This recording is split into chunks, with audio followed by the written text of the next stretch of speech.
The Nature of Love, an essay by James Mahu. Mochi, The Nature of Love. Question: we're always taught that love is all you need, that it's the most important thing, that it makes the world go round. And yet, everywhere one looks, there is a decided lack of love. If it's not missing entirely, it's at least hiding somewhere waiting to be found. Why? Answer: love comes in many flavors, as do all emotions, including fear, hope, passion, and resilience. There are degrees and qualities that differentiate one hope or fear from another. Love is connected to fear. That is to say, in the absence of fear there can be love, in the absence of love there can be fear. In the realms of duality, we can say with some degree of assertiveness that there is only one continuum, love and fear. Everything else, every single emotion and feeling can be placed somewhere on that continuum. The 6 heart virtues are all on the polarity of love, and the vicious cycles of anger, frustration, hate, bigotry, hopelessness, all of these can be placed on the polarity of fear. Where we place our beliefs and behaviors, we place our attention upon the continuum of love and fear. Fear originates from many different places. Our experience, our envisioned future experience, our ancestry DNA, our education, our beliefs. These are all places from which fear enters our local universe. When fear enters, love enters, and when love enters, fear enters. They are interconnected. One cannot go where the other does not follow. The difference is in the ratio of love to fear. Even in the highest vibratory realms there is fear. If there is love, however, its ratio love to fear is very high. It eclipses fear, and fear cannot be felt or measured. It is like a single molecule of a pollutant in the air. You can say that the air is polluted, but one molecule has no effect on the air quality. The nature of love is to include fear. From the highest is the lowest, and from the lowest is the highest. This is an ancient belief that fear the lowest is of the highest love, and of course the inverse is true as well. Fear is often the result of the perception that our local universe is happening to us, instead of from us, and how we define us is vitally important. If we define ourselves as a finite, temporal human being in a world of apparent chaos and fatalism, then we are prone to believe that our local universe is not affected by our creation or guidance. If we define us as an infinite self interconnected with the one and all, then we are prone to believe that our local universe responds to our guidance because we flow with the one and all. We are its extension in space-time duality. We are the lens through which it experiences space-time duality at all levels of existence, including the plant, animal, and human. Thus, the finite world is where fear is made explicit, and the infinite realms are where love roams free and lives in dominance of fear. We can define us as to whether we are finite or infinite.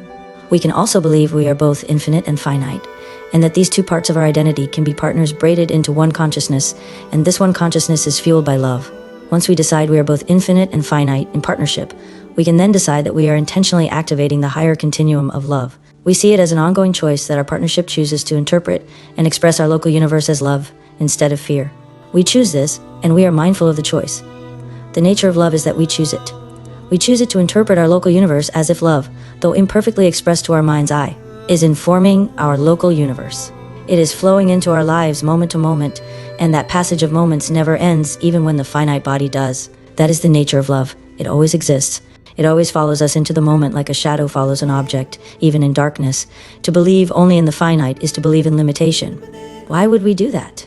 Why would we choose to believe that after our finite temporal body dies, we are as a state of consciousness dead too? That we are our body and nothing more?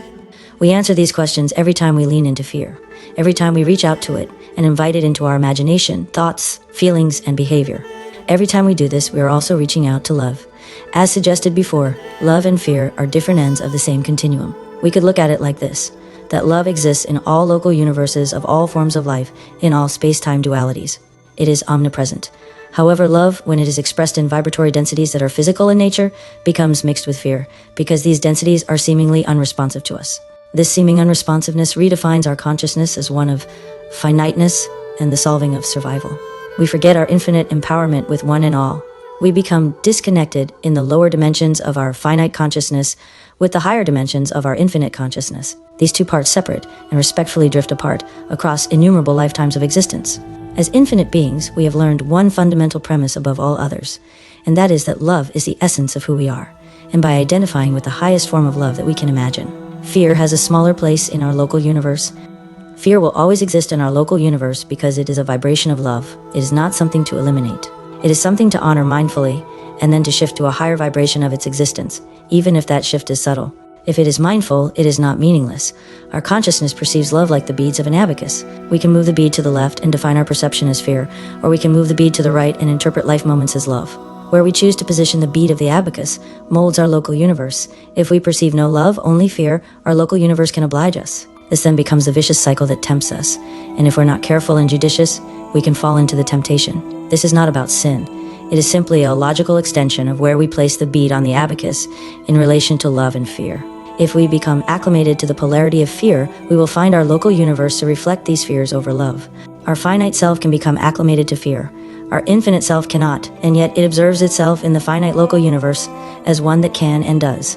This very fact is what creates our anxiety and general state of fear. These emotions can lurk in the background of our local universe, coloring our world with fearful emotions and mental fog. Again, all of this is love. It is just the chemistry of how space-time duality and our finite consciousness intermix. It creates this baseline local universe that we inherit through our ancestral DNA. This is why there is no such thing as sin, original or not. There are social rules and principles, and if they are broken, we are held to punishment. But this is not a sin. It is a criminal act.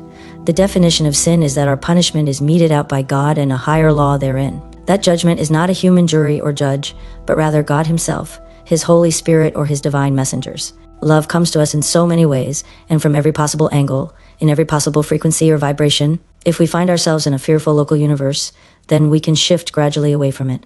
It is not a magical thing where a wand or mantra is required. It is a choice that is consistently followed. What is that choice?